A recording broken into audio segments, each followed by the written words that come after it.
So every day we do this examination to check the brain reflexes, and he does have brain reflexes. Yeah. So parts of the areas are working, but he's just not waking up. Is he there? Can he listen to me? I mean, I don't know. I can't tell. He may not be listening to me, or he Or may he- be. I mean, I don't. It's hard to say. So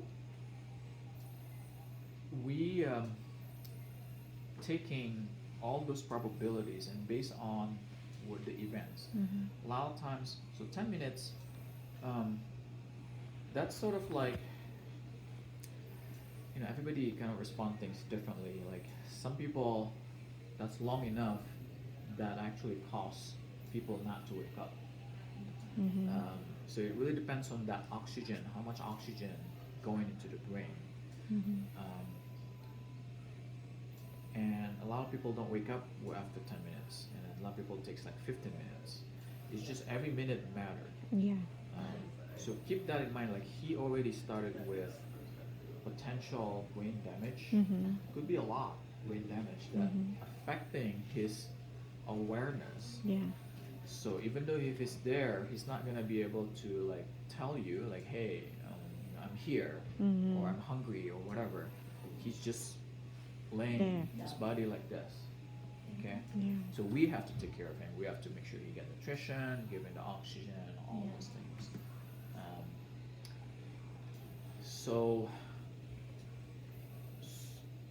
essentially, as of today, I can't make any conclusion because of the tests from yesterday. Yeah. Because the Because MRI, we're still waiting. we're still waiting on this inner Okay, he's still not waking up.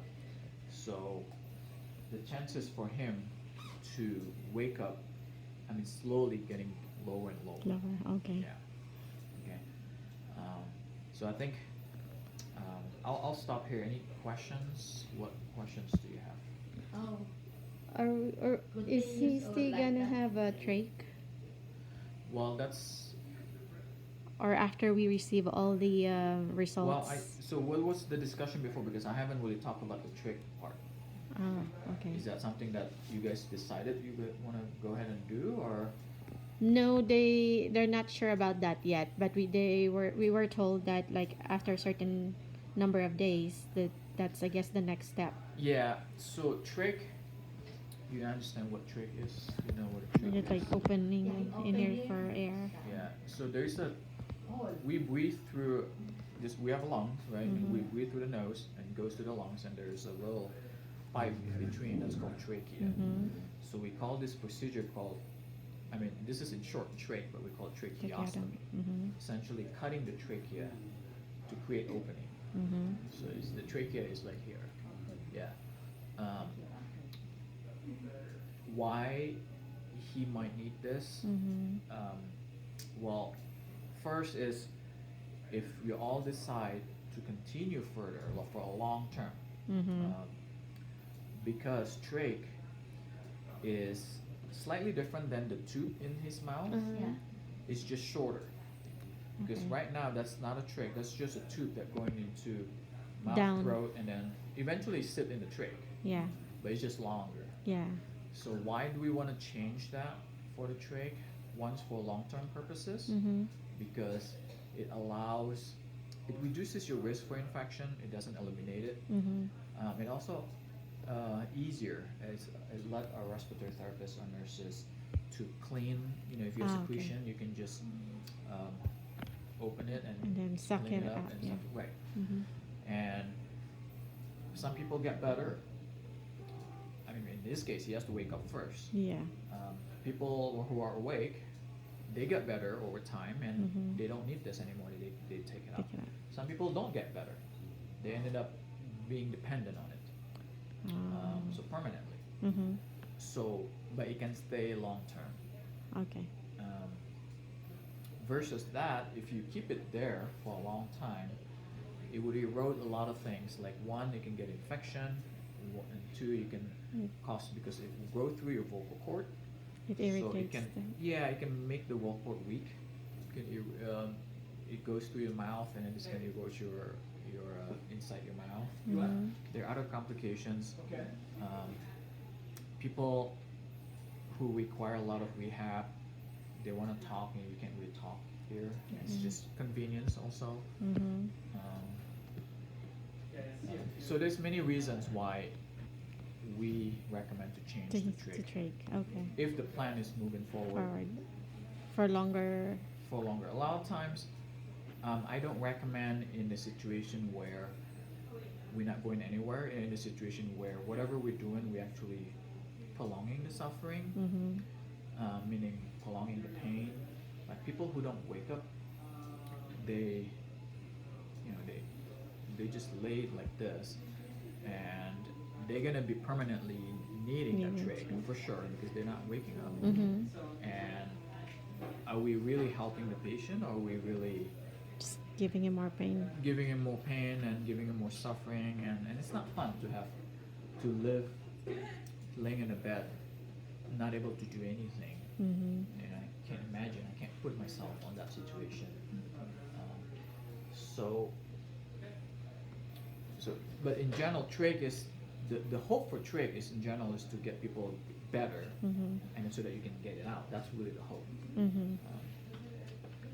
Does that answer your question? That's Yeah, a really yeah, long yeah. question. Yeah, so I mean that would help, the family like decide if that's something that they Yeah. wanna, Yeah. and- consider, or maybe just let him, maybe try to, do it naturally without Mhm. going through that Exactly. step. Yep. Yep. And also because he has an advance directive that we also wish to respect, but at the Yeah. same time we kind of want to do everything We wanna that give we the best could chance. and not just give up. That's Yeah. why we are looking for a possibility of transferring him to another hospital if there's any other way. But then, again, we're waiting for the results, see if Yes. first if they're gonna accept him, if there's really any way. Right. So Dr. Bigler talked to Stanford. Okay. This is what they recommended. Yeah, so that's why I was So done. essentially, in their mind, they were like, let's get more information, putting pieces together and see what's the chances, what's Yeah. the probability that he is going to wake up. I mean, we're all thinking the same way. Mm-hmm. We're just trying to maximize our knowledge about him Mm-hmm. by getting more tests. Yeah. Um, So these tests are like the last test, basically. Like yeah. no more other tests that we could like really, No, he. The MRI and then the EEG is for the seizures, not really Mhm. for the brain Mhm. thing. And then I know he had seizures previously, and we have him on anti-seizures. Mm-hmm. Um, he. Let's see. Yeah, again, I think to me it's more of the examination. Okay. And making sure that there's no medications Mm-hmm. that would sedate the patient, because Mhm. we have medications that can knock people out. That's right. We want to make sure those medications Are get not to- interfering with him making up, basically. Yeah, exactly, Yeah. exactly. Before we say, oh, he doesn't wake up, but then we actually give him Give some some. sedation. So that's why. I mean, there's a lot of little pieces that we want to clear and sort out. Okay. Okay. That's good. Any other questions? So no more medicine here, not taking He anymore. no. So yesterday he was on Versed drip. So this is the anti-seizure medication. It can be sedating, and we actually stopped it yesterday. We've been trying to stop it, but he seized. Oh. So we prioritize. Okay, we treat seizure first before And then, this. yeah. And then yesterday he's actually doing pretty well. We didn't see any seizures, so we keep it off the Mhm. whole day until today. So nothing really, no drip other Yeah, than that's why. other than the tube feeds. Yeah. Yeah. Baka gumising. Maybe you gonna wake up now.